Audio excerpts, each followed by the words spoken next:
மொழி போராட்டம் என்பது தமிழகத்தை பொறுத்தவரை பிரித்தானியர் ஆட்சி காலத்தில் காலனி ஆதிக்க காலத்திலேயே தொடங்கிடுச்சு. காங்கிரஸ் கட்சியினுடைய பார்வையில் இந்திதான் இந்த நாட்டினுடைய தேசிய மொழி.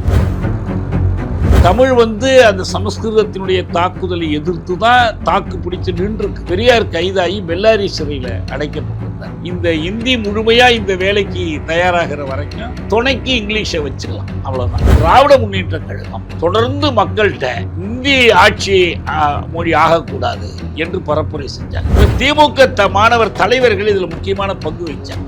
மாணவர்கள் 65 ஜனவரி 25 அன்னைக்கு அந்த போராட்டத்தை ஆரம்பிச்சிட்டாங்க. காவல்துறை துப்பாக்கி சூடு நடத்தி ராசேந்திரன் என்ற மாணவன், அதுதான் துப்பாக்கி சூட்டில் ஏற்பட்ட முதல் உயிர் பலி. இந்த போராட்டத்தில் குறிப்பாக இராணுவம் சுடுவது என்பது பிப்ரவரி 12 நடக்கும். எந்த ஊர்ல அடக்குமுறை நேர்ந்தாலும் அப்படியே இது எதிர் விளைவாக போராட்டம் மேலும் மேலும் தீவிரமடையும். இராணுவம் வந்த பிறகு மிக மூர்க்கமான கண்ட இடத்துல எல்லாம் சுடாரு.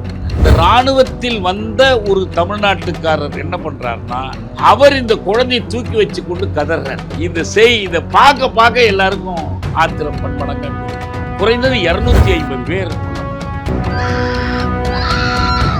ஒரு ஜாலியன் வாலாபாக் படுகொலையிலே பிரிட்டிஷ் ராணுவம் ஈடுபட்டது போல இந்திய ராணுவ மக்களை சுட்டு எங்கும் தமிழ் எதிலும் தமிழ் என்று சொல்வது தமிழ் பற்றினால் வருகிற முழக்கம் இல்லை, தமிழர்களுக்கு வாழ்வு கொடுக்கணுங்கிறதுக்காக வர்ற முழக்கம்.